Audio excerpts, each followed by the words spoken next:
한국은 아직도 B급에 지나지 않아 기어오르지 마.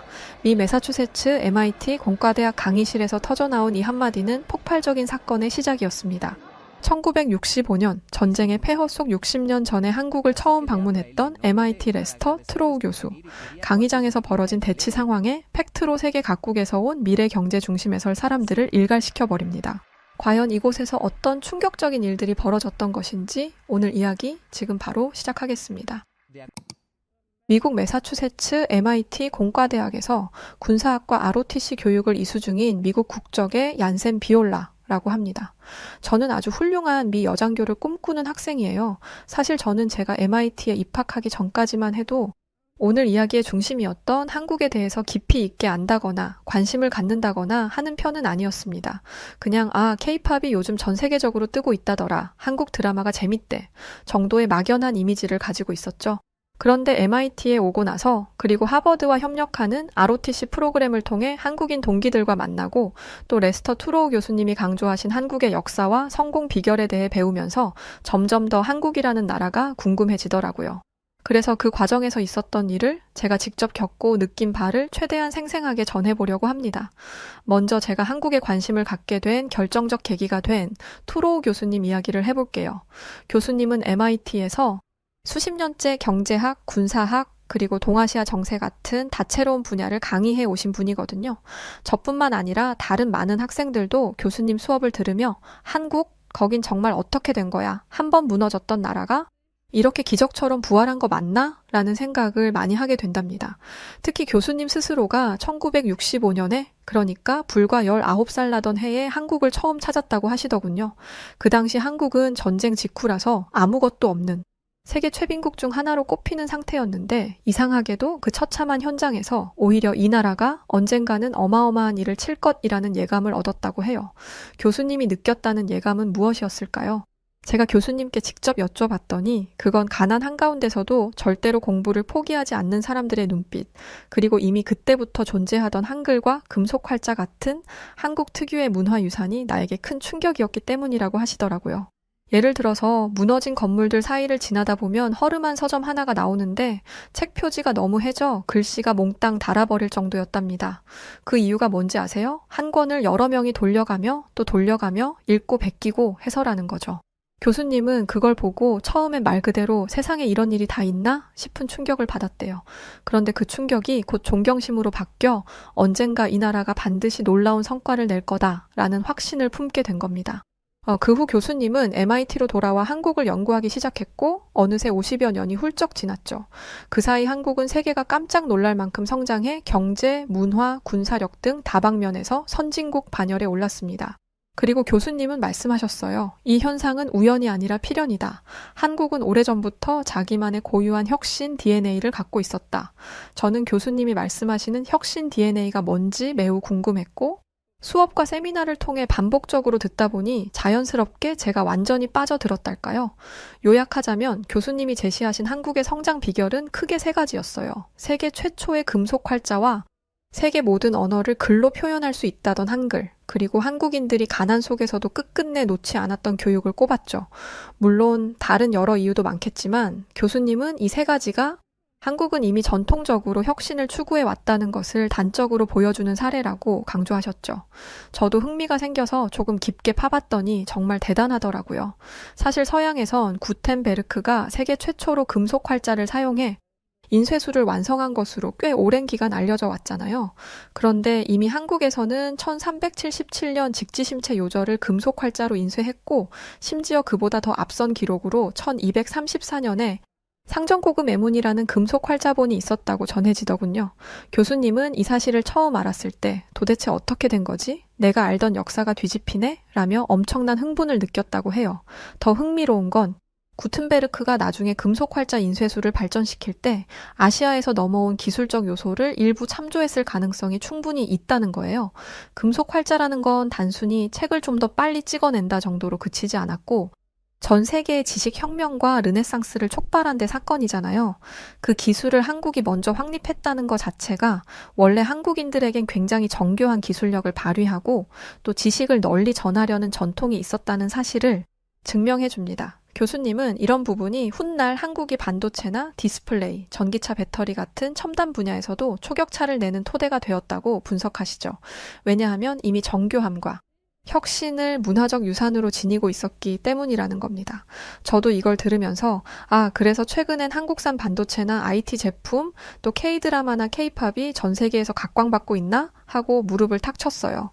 알고 보면 한류라는 것도 단순히 음악이나 춤이 신선해서만이 아니라 이미 세기 전부터 이어온 지식을 전파하고 문화를 공유하려는 오픈 마인드가 저변에 깔려 있었기 때문이라는 것이죠. 그리고 한글 얘기를 빼놓을 수 없죠. 제가 한글을 본격적으로 접한 건 사실 MIT에서 만난 한국인 친구들을 통해서였어요.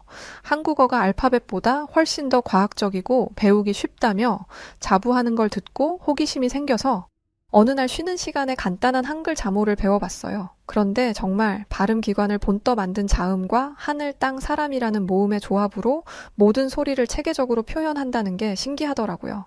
세종대왕이 1443년에 이걸 창제할 때 배우기 쉬워야 하고 백성들이 스스로 배워서 자신의 뜻을 펼칠 수 있어야 한다고 명시했다고 하잖아요.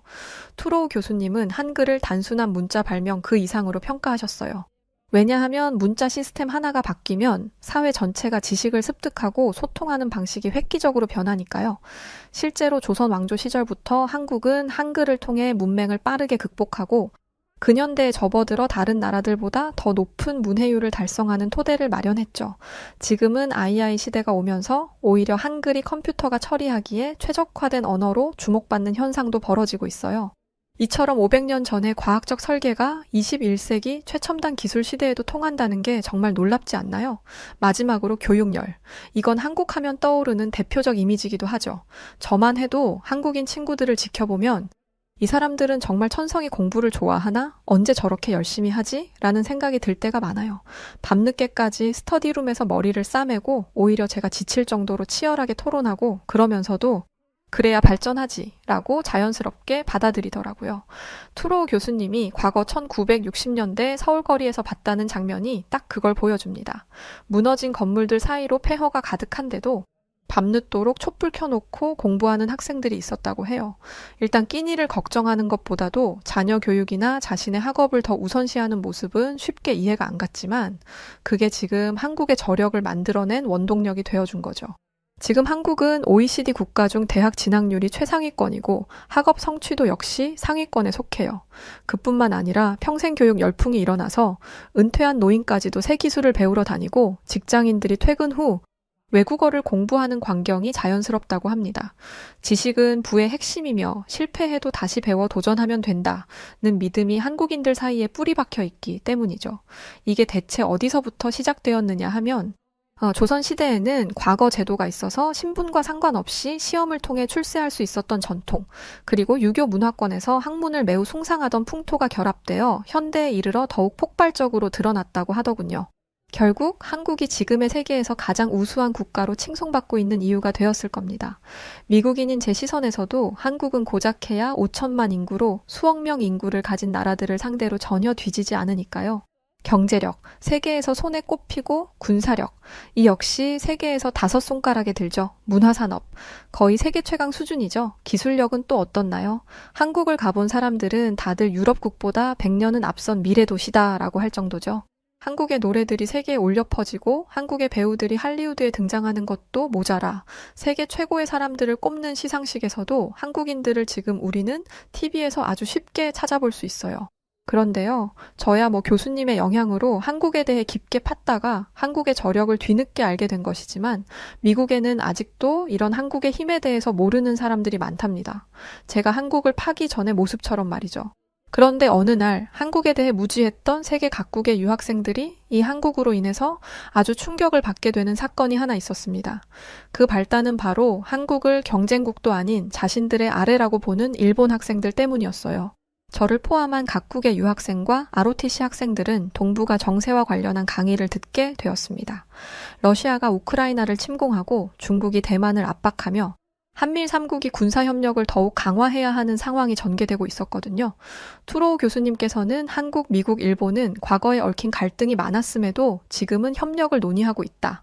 이건 굉장히 흥미로운 현상이라고 하셨는데 사실 일본이 과거 한국을 식민 지배했고 미국에게 원자폭탄까지 맞으며 패망한 역사가 있으니까 세 나라가 단순히 우리는 동맹하며 뭉치기엔 참 묘한 부분이 많다는 겁니다. 그러면서 교수님이 이 문제에 대해 자유롭게 의견을 내보라고 하셨는데 그때 손을 든 게 코바야시 료타로라는 일본인 유학생이었어요. 료타로는 일본에서 꽤 유명한 집안 출신이라나 화족 계열이라나 하는 소문이 돌았고 실제로 얌전한 말투지만 어딘가 모르게 은근히 자신이 우월하다고 여기는 태도가 느껴졌습니다. 그래도 저는 일본도 세계 3위 경제대국이니 자부심이 있을 수 있지 정도로 넘겼고 그때까진 별 문제 없었죠. 문제는 료타로가 입을 열자마자 왜 한국 따위를 일본, 미국 동맹에 끼워주느냐, 급도 안 맞는데 라는 식의 발언을 했다는 거예요. 그걸 듣자마자 강의실 분위기가 확 싸해졌죠. 한국은 B급 국가에 불과하고 굳이 필요 없다라고 하는데 거기에 대고 투로우 교수님이 바로 그건 완전히 잘못된 편견이라고 받아쳤습니다. 한국은 군사력 6위, 경제력 10위, 첨단 산업 및 문화 파워까지 갖춘 강국이다. B급은커녕 S급 파트너라는 말이 떨어지자 료타로 얼굴이 살짝 붉어지더니 그래도 기어이 한국은 졸부 수준이고 미국과 과거에 제대로 맞붙은 적도 없잖냐고 우기는 거예요. 솔직히 저도 황당해서 에이, 저 친구 대체 왜 저러지? 생각이 들었지만 그 다음 전개가 훨씬 더 기막혔습니다. 료타로가 일본은 2차 세계대전 때 그 유명한 카미카제 특공대를 앞세워 미군을 공포에 떨게 했다. 신의 가호가 있었기에 가능했다. 라고 자랑스럽게 말하기 시작했거든요. 저 같은 미국인에게 카미카제 특공대는 이성을 잃은 자살 특공대라는 인식이 강한데 리오타로는 무슨 순교자라도 됐냥 찬양을 하는 거예요. 투로우 교수님이 사람을 폭탄으로 만들어 희생시키는 걸 미화하다니 말이 안 된다고 하자 리오타로는 일본군은 강력했으니 이겨도 이상하지 않았고 그 용맹함 덕에 미군도 전장에서 떨었다고 주장하더군요. 그리고는 스스럼 없이 한국도 그때 우리에게 복종했었다. 그러니까 어차피 일본만 제대로 힘을 갖추면 된다. 같은 식으로 이어나가는 겁니다. 저는 너무 황당해서 입을 다물지 못했어요. 그런데 거기서 한 명이 벌떡 일어섰습니다. 바로 한국인 유학생 성진우였죠. 성진우는 ROTC 프로그램을 함께 듣는 동기 중 하나였는데 굉장히 조용하고 착실한 편이라 평소 눈에 띄는 스타일은 아니었어요. 그런데 료타로가 일본 제국주의 시절을 미화하고 카미카제를 신의 가호로 포장하자 진우가 한마디 하더군요. 카미카제 특공대가 정말 신의 가호를 받았는지 아니면 어린 군인들을 강제로 몰아넣어 목숨을 빼앗은 비극인지 한번 생각해 보라며 죽기 전 마지막으로 외친 게 일본 천황 만세가 아니라 어머니였다 라고 말했습니다. 그리고는 그들이 왜 그랬겠느냐? 그들은 가족을 볼모로 잡혀서 어쩔 수 없이 전장으로 내몰렸다. 심지어 조선인 소년도 포함되어 있었고 바퀴가 제거된 비행기에 태워져 돌아오지 못하게 만들었다고 덧붙이는데 강의실 공기가 딱 얼어붙었습니다. 료타로마저 말을 잃었다가 이내 폭발적인 반응을 보였어요. 네가 뭘 안다고 함부로 떠드느냐? 증조 할아버지가 일본군 장교였는데 그런 소리는 못 들었다면서 소리소리를 질렀죠. 결국 강의실은 한국과 일본의 대립으로 팽팽한 긴장감이 감돌았어요. 사실 저는 이 광경을 굉장히 흥미있게 지켜봤습니다. 확실히 이야기는 한국의 사례들이나 현재의 모습들, 지난 과거 역사, 군사력까지 모든 게 한국이 우세하게 보였어요. 강의를 진행하는 교수님도 개인의 감정을 실어 어느 한쪽으로 힘을 몰아준 것이 아니라 역사를 근거해 사실만을 팩트로 확인해 주셨는데 이 또한 한국이 우세한 방향이었죠. 결국 안 되겠는지 주먹 다짐까지 오가려는 상황도 벌어지고 료타로가 진우에게 달려들기도 했는데 진우는 태권도 유단자여서 그랬는지 료타로의 도발에도 아주 침착하게 모두 방어했죠. 그런데 참 놀라웠던 게 료타로는 주먹을 휘둘렀지만 진우는 단 한 번도 주먹을 휘두르지 않았다는 거예요. 그저 웃으면서 료타로가 퍼붓는 주먹을 슬쩍슬쩍 피하고 맞기만 하더군요. 그리고 료타로가 회심의 힘을 쏟아 주먹을 날리려는 찰나에 진우가 재빠르게 료타로의 얼굴 가까이 다가가더니 이 주먹이 마지막이고 더 이상은 참지 않는다라고 했는데 그 말에 쫄았는지 상기된 표정으로 알 수 없는 언어를 쏟아내며 소리치기 시작했습니다. 결국 학교 보안원들이 와서 료타로를 강의실 밖으로 끌고 나갔어요. 이 사건이 MIT 캠퍼스 안에서 쫙 퍼지면서 난리가 났습니다. 료타로가 일본 우월주의를 갖고 있다더니 과연 대단하다, 카미카제를 미화한다는 게 말이 되느냐. 성진우가 정말 멋있었다 등등 온갖 말이 쏟아졌죠. 료타로는 그 뒤로 한동안 기숙사에 박혀 콧배기도 안 비추고 간혹 나와도 사람들의 시선이 따가우니 금세 도망가 버리더라고요. 이 모든 소동을 지켜본 제 입장에서는 한국과 일본이 완전히 대비된다는 생각이 들었어요. 물론 일본 전체가 료타로처럼 제국주의 시절을 자랑스러워한다는 뜻은 아니에요. 하지만 아직도 그런 태도를 가진 일부 사람들이 있고, 또 공식적으로는 제대로 된 반성과 사과가 이루어지지 않아 주변국들과 신뢰 구축을 못하는 측면이 있잖아요. 반면 한국은 식민 지배와 전쟁, IMF 사태 등으로 수십 년간 고생했지만 결국 그 모든 난관을 이겨내고 스스로 선진국이 된 데다 주변국을 무력으로 침략하거나 억압한 적이 거의 없다는 점이 부각되고 있습니다. 다른 국가들이 한국과는 마음 놓고 협력해볼 만하겠다고 판단하는 이유 중 하나가 아닐까요? 이 대조적인 모습이 투로우 교수님이 늘 말씀하시는 역사는 결국 배움을 선택한 자에게 기회를 주고 반성하지 않는 자에게 시련을 안긴다는 명제와도 잘 들어맞는다는 느낌이 들었어요. 료타로가 한 번이라도 진심으로 반성하고 과거 제국주의 만행에 대해 자세히 알게 되었다면 아마 MIT에서 이렇게까지 고립되지도 않았을 텐데요. 게다가 한국은 고난의 역사 속에서도 민주주의를 평화적으로 완성하는 등 굉장히 독특한 길을 걸어왔잖아요.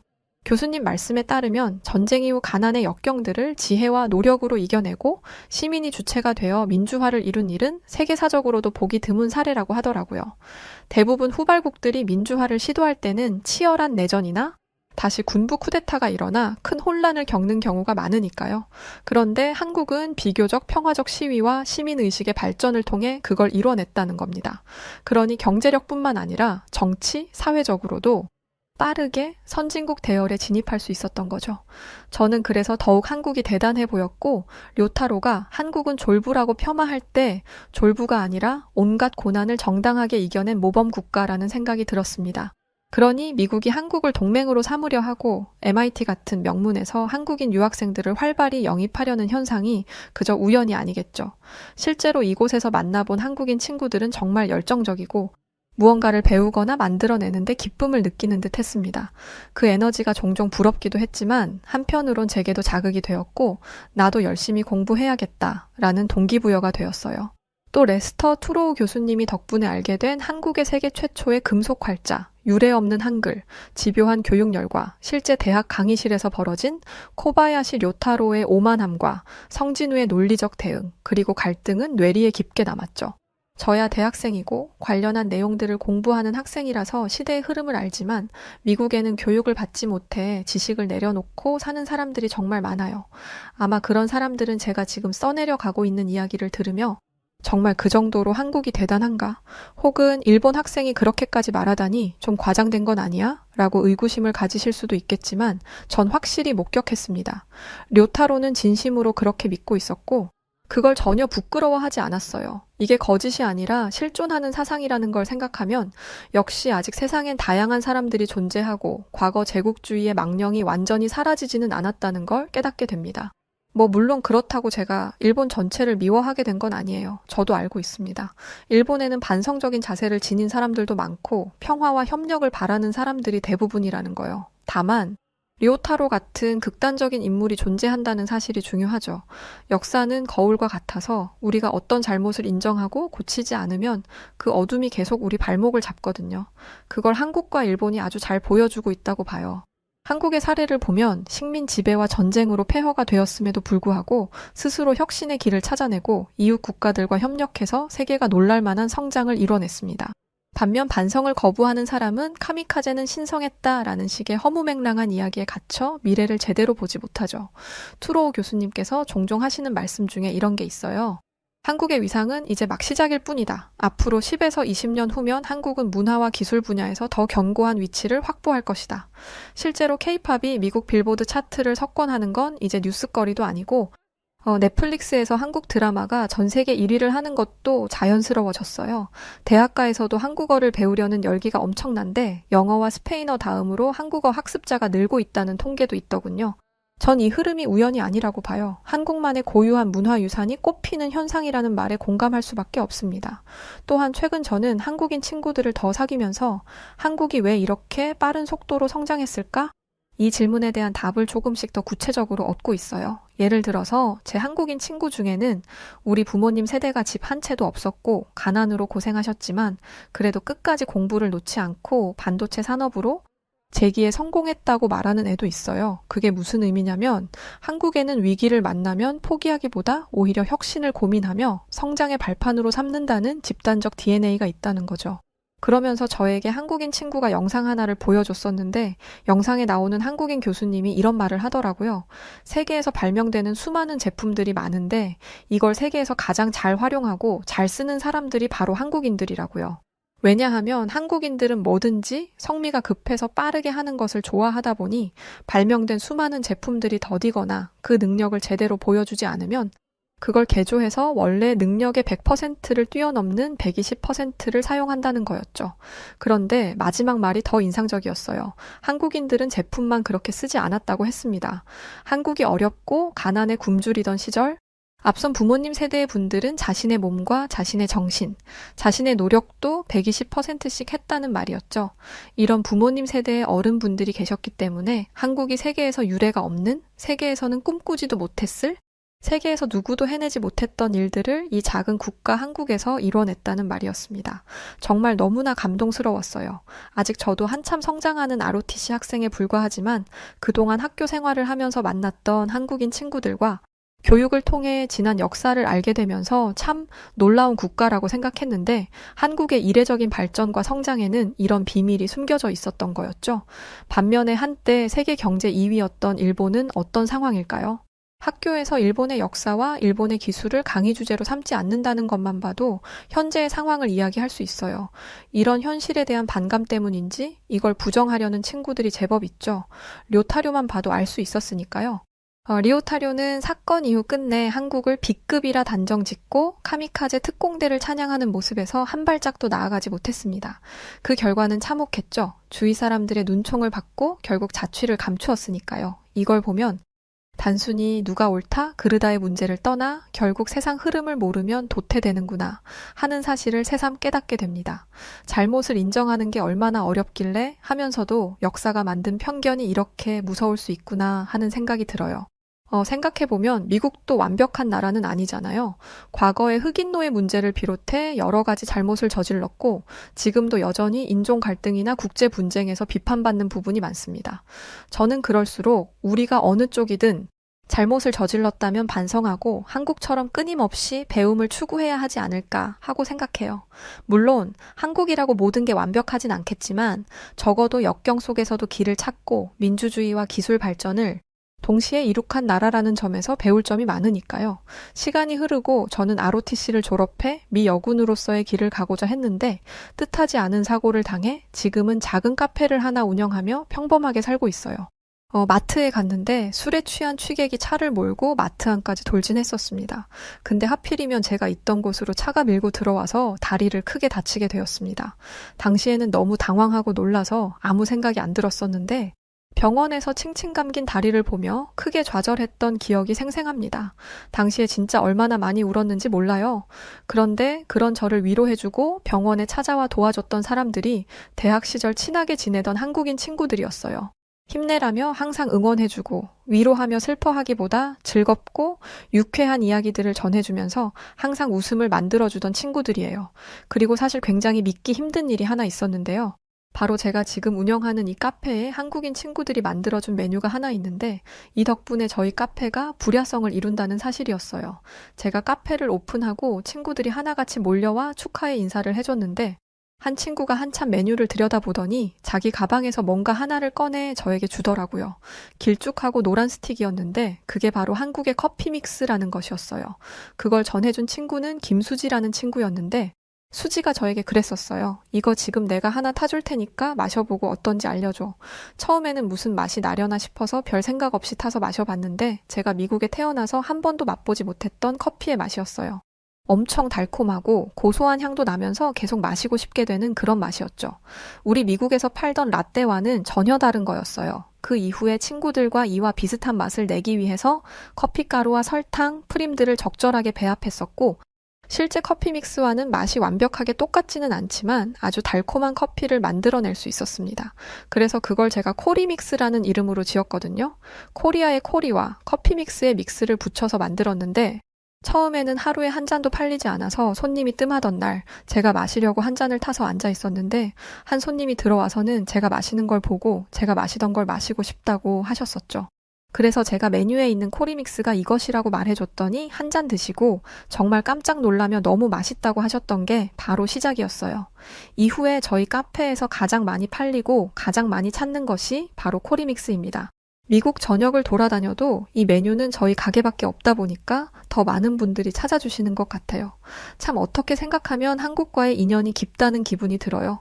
물론 저보다 더 깊은 인연을 가지신 분들이 훨씬 많겠지만 대학에서 미 여군을 꿈꾸며 학업에 열중할 때 1960년대에 한국을 다녀오셨던 레스터 트로우 교수님을 만나게 된 것, 그리고 그로 인해 제가 한국을 깊게 배우게 되었던 것과 강의장에서 있었던 해프닝들, 그게 끝인가요? 마트에서 사고를 당해 병원에 입원했을 때 찾아준 한국인 친구들, 그리고 한국인 친구들이 만들어준 지금 우리 가게 한 메뉴 코리믹스까지. 이 정도면 제법 인연이 깊다고 생각하는데 아닌가요? 한국은 참 정말 놀랍고 좋은 국가라고 생각해요. LA 화재 때도 발벗고 나서서 우리 미국인들을 돕는 모습들에서 더욱 느꼈죠. 사실 저는 좀 추운 걸 좋아하지 않습니다. 그래서 날이 풀리는 시점이 오면 한국 친구들과 함께 한국을 좀 다녀올까 계획하고 있어요. 겨울이 지나고 날이 푹해지는 날이겠죠. 그때는 가게도 지인에게 좀 맡기고 넉넉하게 여행 일정을 잡고 한국에 가서 몸으로 직접 그 대단한 한국의 정기를 받아보고 싶어요. 카페에서 글을 쓰다 보니 쓰면서 커피를 대체 몇 잔을 마셨는지 모르겠네요. 여하튼 푹해지는 시점 한국에서 뵙길 바라며 이만 마칩니다. 미국 세인트폴에 있는 한 영화 제작사가 동아시아 다큐멘터리를 기획했던 한 여성이 좌절한 듯 고민하고 있는 모습이 보입니다. 이내 그녀는 한국으로의 촬영을 떠났고 그곳에서 정말 믿기 힘든 모습을 마주하고 촬영물을 어딘가로 전달하는데요. 과연 이 미국 여성에게 무슨 일이 있던 걸까요? 안녕하세요. 저는 미국에서 영화 제작자로 일하고 있는 마이클 브라운입니다. 영화 제작을 한다고 하면 다들 대단한 일을 하는 것처럼 생각하고는 하시는데 사실 다큐멘터리 영화를 만드는 사람이기 때문에 돈을 많이 버는 것도 아니고 그다지 유명하지도 않습니다. 그럼에도 불구하고 다큐멘터리 제작을 계속해서 하는 이유는 세계 각국의 문화와 역사를 담아내는 게 제 꿈이었기 때문이에요. 하지만 다큐멘터리는 상업 영화에 비해 수요가 적어 제작 자금을 모으는 것부터가 큰 도전입니다. 더군다나 제가 있는 제작사가 큰 엔터 기업도 아니었기에 영화 한 편 만드는 것이 정말 쉽지 않은 일입니다. 당시에 저는 동아시아 국가들의 환경 문제를 다루는 영화를 제작하고 있었습니다. 제가 미국인이라서 그런 건지 사실 유럽 국가들의 환경 문제를 다루려 했는데 주변 반대가 심했거든요. 그래서 제 의지와 조금 다르게 유럽국이 아닌 동아시아 국가들을 다루게 되었고 당연하게도 동아시아 하면 떠오르는 한국, 중국, 일본 이 세 개 나라에 대해서 제작하고 있었어요. 하지만 제작비 부족으로 끝까지 다큐멘터리를 찍을 수 있을지 고민이 많던 시기였습니다. 그러나 죽으란 법 없다더니 저에게 빛과 같은 존재가 눈앞에 나타났었습니다. 바로 중국에서 온 국제영화 기획자 펑쇠렌이었죠. 펑쇠렌은 이런 제 다큐멘터리에 관심이 많았습니다. 당시 한국 환경을 다루고 있었는데 제 다큐멘터리를 중국에서 소개하고 싶다고 하더라고요. 사실 처음에는 의아했습니다. 보통 자신이 속한 아시아국의 환경 문제를 다루는 건데 과연 중국에서 관심을 받을 수 있을까 하는 의구심이 들었었거든요. 하지만 제게 선택의 여지는 없었습니다. 제작비 한 푼이 귀했거든요. 그리고 펑쇠렌과 대화하다 보니 중국에 대한 선입견도 조금 깨지더라고요. 자신의 문화에 자부심이 있는 펑쇠렌을 보면서 중국의 역사가 길기는 하다더니 사실이기는 한가 보구나 라는 생각도 하게 됐죠. 또 저는 먹는 걸 굉장히 좋아하는데 예술가는 배고픈 직업이다 보니 먹고 싶은 게 있어도 꾹 참는 경우가 다반사였거든요. 하지만 펑쇠렌은 맛있는 중국 음식을 소개하고 사주면서 중국의 음식 문화도 알려주려고 노력했습니다. 또 제 다큐멘터리 제작비에 과감한 투자를 해준 사람이기도 했기 때문에 당시에 저는 펑쇠렌이 정말 좋은 사람이라고만 생각했어요. 매스컴에서 나오는 중국의 모습이 전부가 아니라고 생각하기도 했죠. 그 사건이 있기 전만 해도 말입니다. 앞서 말했듯 저는 환경오염에 관한 내용의 다큐멘터리를 제작하고 있었어요. 한국과 중국, 그리고 일본, 이렇게 세 나라를 다룰 예정이었죠. 동아시아 국가에서 탄소 배출량이 가장 많은 곳은 어디인지 다큐를 찍으며 기후변화 문제를 찾아보고자 하는 영화를 제작하고 이를 알리려 했거든요. 그런데 문제가 발생하기 시작합니다. 분명 저는 펑쇠렌을 처음 만났을 때 한국 부분을 다루고 있었어요. 자료 조사도 하고 한국의 계절과 환경에 대해서 펑쇠렌과 대화도 하고 의논도 한 건 사실이에요. 그런데 분명 저는 당시에 중국에 대한 이야기도 했었습니다. 펑쇠렌에게 주었던 기획서에도 중국 이야기가 들어가 있었고요. 저는 당연히 기획서를 본 줄 알았는데 이걸 보지도 않고 투자를 하겠다고 마음먹었을 줄은 정말이지 상상도 못했습니다. 투자 받았을 때만 해도 저는 중국 촬영 때는 펑쇠렌의 지식과 인맥이 도움이 되겠구나 생각까지 했어요. 그런데 알고 봤더니 한국을 다룬다는 이야기만 보고서는 대뜸 중국에 소개하자면서 투자를 결심했던 거였죠. 펑쇠렌을 처음 만났을 때 당시 한국을 다루고 있긴 했지만 이미 한국의 사계절과 한국의 환경 오염에 대한 대처 방식, 한국인들의 환경 오염에 대한 지식과 이해 정도까지 모두 조사와 촬영이 거의 끝날 무렵이어서 저는 아무렇지 않게 중국의 환경 문제를 다루자고 제안했던 건데 펑쇠렌은 그런 저를 두고 갑자기 사기꾼 취급하면서 몰아가기 시작한 겁니다. 제가 촬영하며 조사한 한국의 탄소 배출량은 국제환경단체 기후행동 추적 데이터에 의거 13위로 조사되었고 당시 전 세계 1위로 온실가스를 배출했던 국가가 중국이라는 것을 확인하고 바로 중국 촬영에 들어가려고 했던 것이죠. 그런데 펑쇠렌은 그런 저의 행동에 화를 냈던 겁니다. 지금까지 저를 속인 겁니까? 저는 한국의 환경 문제를 비판하는 내용으로 알고 투자를 한 건데 지금 어딜 문제 삼겠다고요? 우리 중국이요? 대체 지금 뭐 하자는 겁니까? 속인 게 아니라 펑쇠렌이 제대로 보지 않은 거라고 백날 얘기해도 제 얘기를 듣지 않더라고요. 정말 벽을 보고 말하는 것 같았습니다. 심지어 펑쇠렌은 이런 말도 하더군요. 왜 여기에 중국을 끌어들이는 겁니까? 중국의 탄소 배출량이 많다는 건 다 날조된 거야. 지금 당신 나라 미국이 거짓말 치는 거라고. 미국인이라서 잘도 속아온 모양인데 이건 전 세계적으로 잘 알려진 사실이야. 한국을 다루기로 했으면 한국을 다뤄야지 뭔 중국이야. 너무나 원색적인 비난에 당황스럽더라고요. 제가 지금까지 본 모든 모습이 거짓말이었다니 솔직히 인간적으로 상처받았어요. 그리고 미국이 뭐 하려고 그런 거짓말을 한답니까? 하려면 중국이 하겠죠. 펑쇠렌을 보면서 중국에 대한 이미지가 많이 나아졌는데 역시는 역시더라고요. 미국은 인정이라도 하지 중국은 인정조차 안 하려고 하는 모습에 정남이가 떨어졌습니다. 펑쇠렌은 여기서 그치지 않았습니다. 이번엔 저희 다큐 영화사에 투자했던 투자금을 빌미로 협박을 하더라고요. 당신이 계속 고집을 부리면서 중국 얘기를 넣겠다고 하면 모든 투자금 철회할 거예요. 지금까지 들어간 돈을 모두 토해내게 만들 거라고. 내가 이러라고 돈을 쓴 줄 알아? 중국을 비판하는 내용을 중국에 소개하라고? 펑쇠렌은 한국을 비판하는 내용을 중국에 소개해서 사람들의 호응을 얻을 생각이었던 거예요. 중국과 한국의 관계가 좋지 않다는 건 너무나 잘 알고 있었지만 본인들 잘못은 쏙 빼고 남의 나라 잘못만 소개하려고 하다니 더 이상 펑쇠렌과 함께 앉아있는 게 무의미하다고 느껴졌습니다.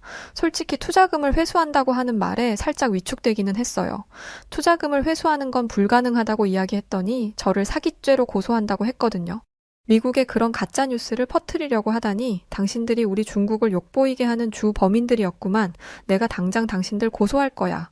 무슨 영화를 그렇게 본 건지 미국 정부가 뭐가 아쉬워서 저같이 평범한 사람을 범인으로 만들겠어요. 그리고 무슨 효과가 있다고 이 소규모 자본 다큐멘터리로 중국과 기싸움을 하겠냐고요. 중국은 국가 차원에서 구린 공작을 많이 한다던데 그게 사실인 것 같았습니다. 펑쇠렌은 씩씩거리며 떠났고 저는 며칠 뒤 정말 펑쇠렌이 고소를 했다는 연락을 받게 됐습니다. 급하게 변호사를 선임했지만 가뜩이나 부족한 제작비에서 비싼 변호사 비용을 지불하게 된 건 너무나 큰 손해였습니다. 법정 공방은 몇 달간 이어졌어요. 다행히 무혐의를 받아냈지만 정신적으로도 피폐해졌고 금전적으로도 손해였죠. 하지만 다큐 제작을 포기하지 않았습니다. 제작진의 임금을 주지 못해 혼자 모든 걸 해야 했지만요. 저는 새로운 계획을 세우면서 첫 목적지로 중국의 후난성에 있는 유명 자연 명소인 장가게에 가게 되었어요.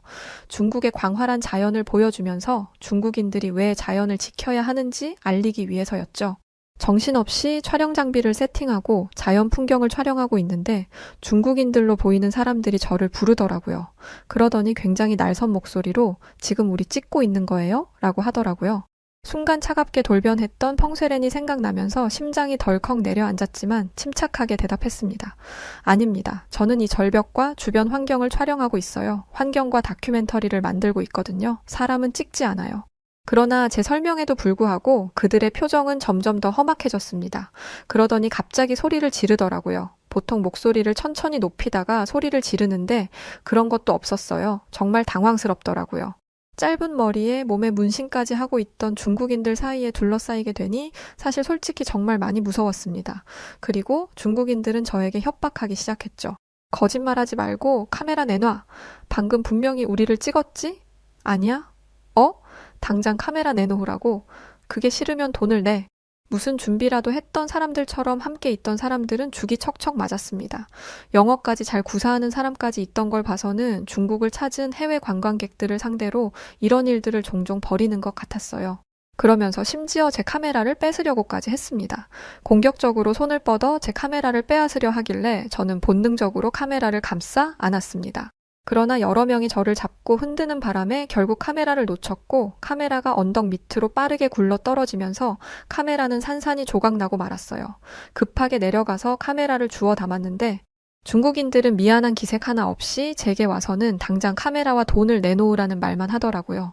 그 카메라는 제가 가진 거의 모든 걸 팔아 마련한 것이었어요. 그리고 지금까지 촬영한 모든 영상이 담겨 있었습니다. SD카드는 어떻게든 건질 수 있을지 모르지만 카메라 자체가 완전히 망가져 버렸다는 사실에 엄청난 좌절감을 느꼈어요. 저는 중국인들에게 따져 물었습니다. 카메라가 이 지경이 됐는데도 내놓으라는 말이 나와요? 대체 뭘 보여달라는 거예요? 라고 외치자 중국인들은 카메라가 부서져도 메모리는 남는 거 다 알고 있어. 당장 내놔. 그게 아니면 돈을 내던지.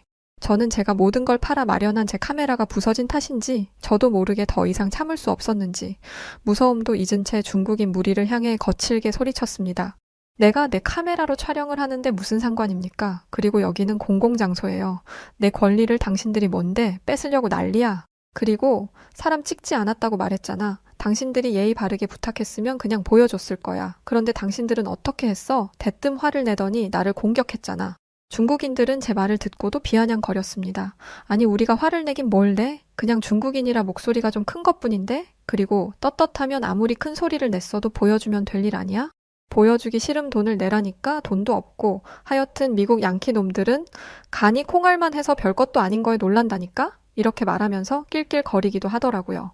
저는 자유국가 미국인이라는 것을 강조했어요. 저는 미국인이에요. 자유국가는 누구도 개인의 권리를 침해하지 않아요. 자유를 무시하는 행동은 공산국가인 중국인들에게나 가서 하세요. 공산국가라는 말이 나오자마자 역대급으로 성질을 내더라고요. 야, 너 우리가 누군지 알아? 이게 감히 지금 뭐라는 거야? 아니 공산국가를 공산국가라고 말한 것뿐인데 왜들 저렇게 화를 내는지 당황스럽더군요. 분위기는 점점 더 험악해졌고 당장이라도 저에게 달려들 기세로 중국인들은 저를 둘러싸기 시작했어요. 그런데 그때였습니다. 그 중국인들이 저에게 화를 내며 점점 압박해오던 순간 누군가가 저와 중국인 무리의 사이를 가로막은 것이었죠. 이 보세요. 여성을 두고 뭐 하는 겁니까? 진정들 하세요. 그리고 여긴 공공장소이고 사람들도 오가는 곳이라고요. 제 앞에 서서 중국말로 이야기하는 사람이 처음에 저는 다른 중국인인 줄 알았어요. 하지만 저를 겁박하던 중국인 무리가 그 사람에게 감히 한국인 주제에 우리 하는 일에 끼어들어? 라고 말했던 터에 한국인인 걸 알게 되었어요. 한국인들은 5분이 계셨는데 모두 저를 자신들의 뒤로 숨기고 저를 보호하려고 했습니다. 그러면서 중국인 무리에게 이렇게 이야기했죠. 무슨 상황인지 다 지켜봤습니다. 여러분은 이분에게 무리한 요구를 했어요. 그리고 누군가가 경찰에 신고를 했다고 합니다. 이제 경찰이 올 건데 이런 모습을 보여줄 건가요? 진정하시는 게 여러분에게도 좋을 텐데요.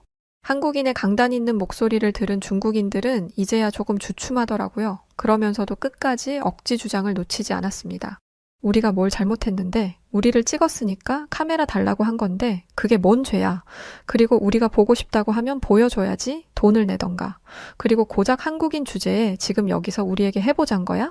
경악을 금치 못하겠더라고요. 이런 식의 권위주의적 태도가 21세기, 그것도 이런 현대사회에서 존재한다는 게요. 한국인들은 이미 예상했었는지 어이없어 하는 표정을 지으며 대꾸했습니다. 중국인들이 뭘 알겠냐마는 미국이나 한국과 같은 민주주의 국가에서는 모든 사람이 평등합니다. 부자이든 권력자이든 사람을 함부로 무시할 수는 없어요. 그때 마침 중국 경찰들이 도착했습니다. 그런데 정말 어이없게도 경찰이 오자마자 태도를 싹 바꾸더라고요. 그러면서 저 외국인이 우리 중국인들을 허락도 없이 촬영했다며 저희를 손가락질하기 시작했습니다. 팔은 안으로 굽는다더니 결국 경찰들은 부서진 제 카메라를 가리키며 타인을 촬영하는 행위는 불법이라고 하면서 부서진 제 카메라를 회수했고 한국인 분들의 상황 설명에 겨우 상황은 종료될 수 있었어요. 그렇게 경찰과 중국인들은 자리를 떠났는데 먼 중국까지 와서 촬영했던 장비는 잃게 되고 무엇보다 그동안 애써 담아왔던 데이터를 모두 잃어버리게 돼서 정말 멍하니 하늘만 보고 있었습니다. 그런데 아까 저를 도와주었던 한국인 분들이 저에게 다가와 괜찮냐고 물어보셨어요. 저는 그제야 정신을 차리고 도와주셔서 감사하다는 말을 거듭해서 전했죠. 그러자 한국인 분들은 괜찮다고 말하며 오히려 저를 안심시키시더라고요. 그러더니 제 손에 카메라 SD 카드를 쥐어주었습니다. 그리곤 제가 사는 미국의 주소를 알려달라고 하더군요. 부서진 카메라에 담겨 있던 SD 카드를 혹시 몰라 미리 뺐었다고 합니다. 그리고 중국 경찰 쪽에 지인이 있으니 부셔진 카메라를 회수하여 고쳐 보내주겠다고 했습니다. 저는 너무 놀랐죠. 이렇게까지 도움을 주실 거라고 정말 생각도 못 했거든요. 어떻게 보답을 해드려야 하겠냐고 비용을 지불하겠다고 하니 명함을 주며 한국인 분들은 이렇게 말했습니다. 아까 다큐멘터리를 찍는다는 얘기를 언뜻 들었어요. 그리고 이런 촬영을 하러 오는데 혼자, 그것도 카메라 하나 달랑 들고 왔다는 건 예산이 넉넉지 않다는 것 같은데 제 예상이 틀렸나요? 저는 엄청난 통찰력에 깜짝 놀랐습니다. 분명 관련된 일을 하는 사람이라고 생각했죠. 그런데 실제로 알고 보니 일행 중 한 분이 한국 방송국에서 근무하다 퇴직하고 친구들과 여행을 왔던 거였어요. 그날 이후 저는 다시 제가 살던 미국으로 돌아왔었습니다. 다행히 한국인 분들이 손에 쥐어준 SD카드가 있던 터에 다큐에 들어갈 일부 영상들은 보존되었었죠. 그리고 얼마 뒤 정말 그때 만난 한국인 분들이 수리한 제 카메라를 제가 사는 곳으로 보내주었습니다. 이 얼마나 감사한 일인가요? 세계 어느 국가의 사람들도 이렇게 타인을 도와주지 못할 겁니다. 이렇게 감사한 일을 겪었음에도 사실 저는 그 이후로 기획했던 다큐멘터리 촬영을 할 수가 없었어요. 다시 중국으로 건너갈 자신도 없었고 무엇보다 자금 확보가 되지 않아 예산이 없었습니다. 그렇게 시간은 흐르고 어느 날이었습니다. 미국 CNN에서 기자로 근무하고 있던 친구가 최근 전에 대학에서 만났던 한국인 친구가 미국으로 왔고 저녁 식사 초대를 받았는데 같이 가자고 했었어요. 한국인이라 제가 큰 도움을 받았던 국가의 사람들이 떠올랐습니다. 당연히 저는 그 제안에 응했고 함께 저녁 식사 자리에 참석하게 되었습니다. 그곳에는 CNN에서 기자로 활동하는 미국인들과 한국인들로 보이는 몇몇 분들이 계셨어요. 그분들은 저를 반갑게 맞아주었고 인사를 나누며 저희는 맛있는 저녁 식사를 할 수 있었어요. 그런데 그곳에서 저는 정말 아주 놀랍고 재밌는 광경을 목격하게 되었었습니다. 식사를 맛있게 하고 먹었던 음식을 치우는데 미국은 음식물 쓰레기와 일반 쓰레기를 구분하지 않고 버리거든요.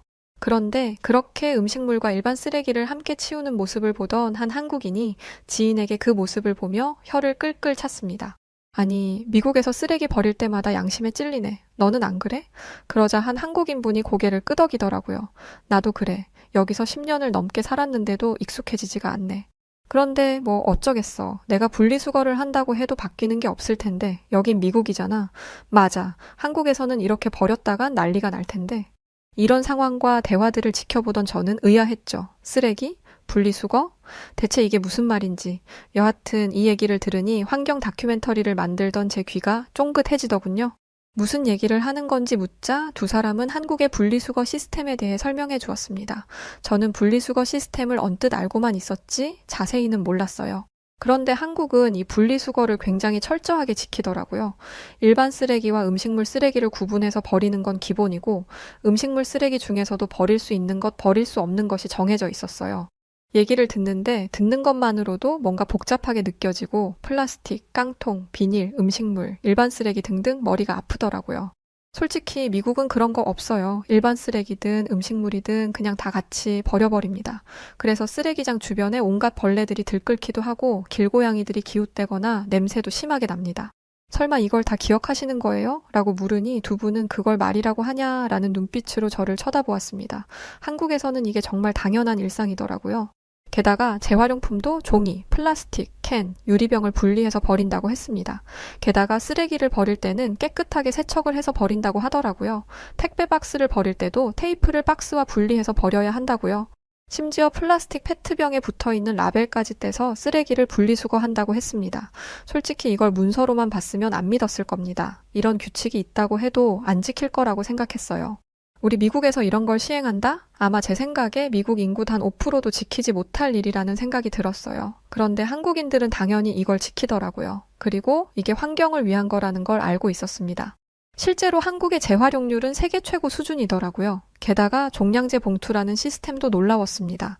쓰레기를 버릴 때 특별한 봉투를 사용해야 하는데 이 봉투의 가격에 쓰레기 처리 비용이 포함되어 있더라고요. 즉, 불필요한 쓰레기를 많이 버리는 사람일수록 쓰레기 처리 비용을 많이 감당해야 한다는 거였죠.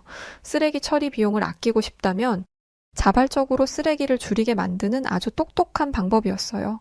솔직히 저는 환경보호를 가장 잘하는 나라로 독일을 주목하고 있었어요. 동아시아 국가의 환경 문제에 대한 실상을 보여주고 독일의 선진적인 환경 정책과 재생에너지 사용을 촬영하려고 했죠. 그런데 저는 제 계획을 완전히 수정해야겠다고 마음먹었습니다. 독일도 분리수거를 하기는 하지만 이렇게 모든 사람이 하는 건 아니에요. 해도 그만, 안 해도 그만이죠. 그런데 한국은 수준 자체가 달랐습니다. 하지만 쉽게 믿을 수 있는 수준이 아니었어요. 그래서 저는 눈으로 직접 봐야겠다고 마음먹고 한국행 비행기 티켓을 예매했습니다. 진짜 열심히 모아 촬영 때 쓰려고 한 건데 앞전에 한국에 대해 조사할 때 예산이 없어서 인터넷으로만 자료를 수집하고 한국에 전파된 영상들을 짜집기하여 준비했었는데 눈으로 봐야겠다는 생각을 했거든요. 인터넷으로 자료 조사했던 이상의 것이 있길 바라는 마음으로 저는 비행기에 올랐고 얼마 뒤 한국에 도착할 수 있었습니다. 인천공항에 발을 딛는 순간 새로운 세계에 들어선 기분이었어요. 공항에서의 청결함이 장난 아니더라고요. 어디에서도 쓰레기를 볼 수가 없었습니다. 화장실은 말할 것도 없었죠. 이 정도면 청소부들이 시도 때도 없이 다녀야 할 텐데 청소하는 사람들도 많이 보이지 않았습니다. 그럴 수 있는 이유는 단 하나였어요. 쓰레기를 많이 버리지 않으니까 가능한 일이죠. 그리고 사람들이 텅 빈 플라스틱 컵이나 빈 봉지를 손에 들고 다니더라고요. 왜 그러나 했더니 쓰레기통을 찾으면 버리려는 거였어요. 그런데 쓰레기통이 정말 많이 없더라고요. 그러면 저 쓰레기를 어디다 버리나 봤더니 그대로 집으로 들고 가는 걸 보게 되었습니다. 미국이었다면 그냥 바닥에 버렸을 거예요. 그렇게 쓰레기가 모이면 그곳이 쓰레기통이 되는 거죠. 한국의 거리에는 수많은 사람들이 있었지만 땅에 떨어진 쓰레기를 찾아보기가 힘들었습니다. 심지어 담배꽁초조차 안 보이더라고요. 나중에 안 거지만 한국에서는 길거리 흡연조차 금지되어 있었어요. 미국에서는 어딜 가나 담배 냄새를 맡아야 하는데 그런 곤욕을 치르지 않아도 된다니 이 이유 때문에라도 한국에 와야겠다는 생각이 들더라고요. 뉴욕이나 LA 같은 대도시는 많은 사람들이 환상을 갖는 곳이지만 실제로 가면 쓰레기로 넘쳐나는 걸 볼 수 있습니다. 인구 밀집 지역이나 관광지 주변은 더 심하죠. 게다가 뉴욕의 경우 매년 수백만 톤의 쓰레기가 발생하는데 이걸 해결할 방법을 찾지 못하고 있어요. 한국과 비교해보니 미국인으로서 부끄럽더라고요. 그런데 미국은 쓰레기뿐만 아니라 마약 문제도 심각해요. 하지만 한국의 골목에서는 미국과 같은 모습을 찾아볼 수가 없었습니다. 게다가 늦은 밤에도 여성분들이 혼자 걸어 다니는 걸 보면서 한국의 길거리는 깨끗할 뿐만 아니라 안전하기까지 하다는 걸 알 수 있었어요. 더 놀라운 건 뭔지 아세요? 제가 있던 곳이 서울이라는 대도시였다는 거예요. 사람이 많으면 문제가 생길 확률이 높아지는 건데 아무 문제 없이 사람들이 안전하게 밤거리를 돌아다닐 수 있다니 평생 이런 걸 누려본 적 없는 저로서는 너무나 부러운 모습이었습니다. 저는 대도시를 지나 지방도시로도 향했어요. 대도시는 교육 수준이 높다는 게 일반적인 인식이라 대도시일수록 사람들의 시민의식이 낮다는 게 미국인들의 생각이거든요. 그런데 한국은 지방도시라고 해서 교육 수준이 낮지 않더라고요. 제가 만난 사람들 전부가 대졸자였습니다.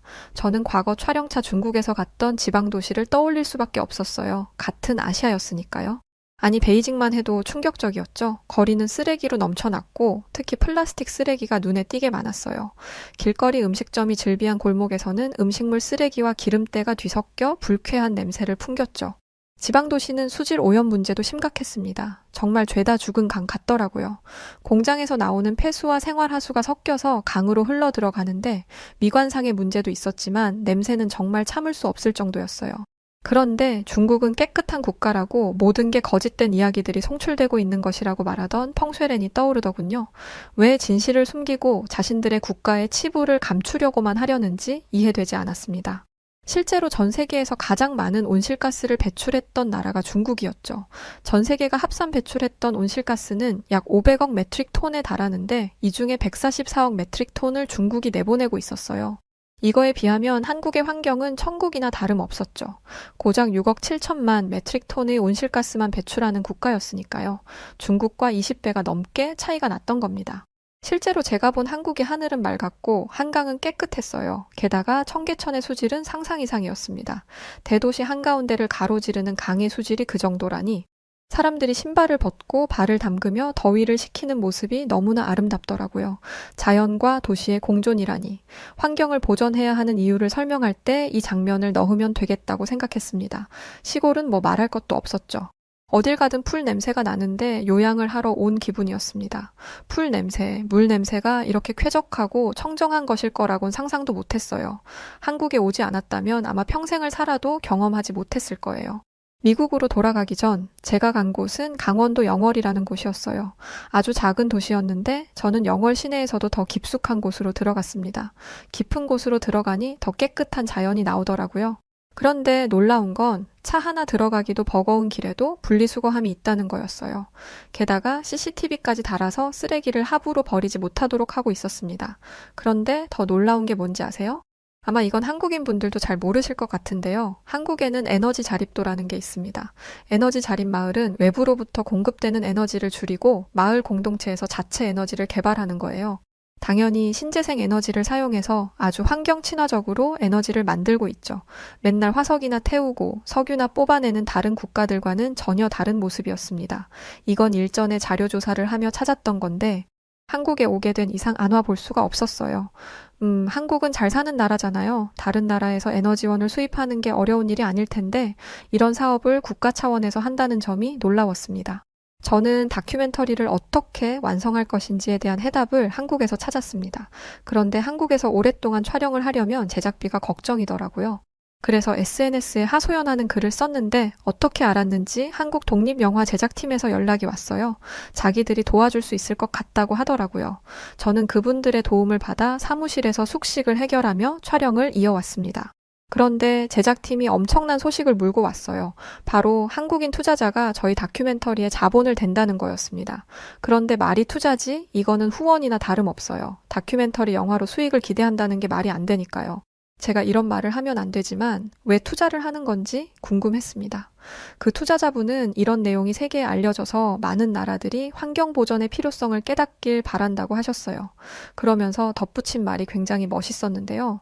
그분은 한국인이 투자했다고 해서 한국이 과하게 드러나지 않아도 괜찮습니다. 있는 그대로 제작해주세요.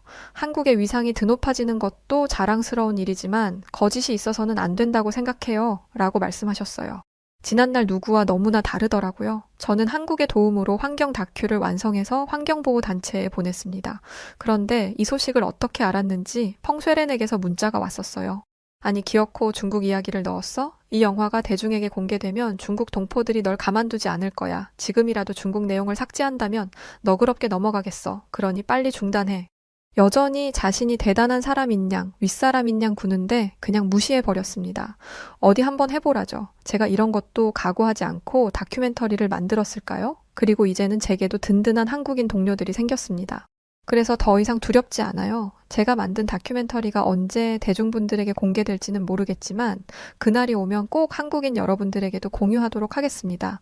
그리고 한국인 여러분들 정말 감사합니다.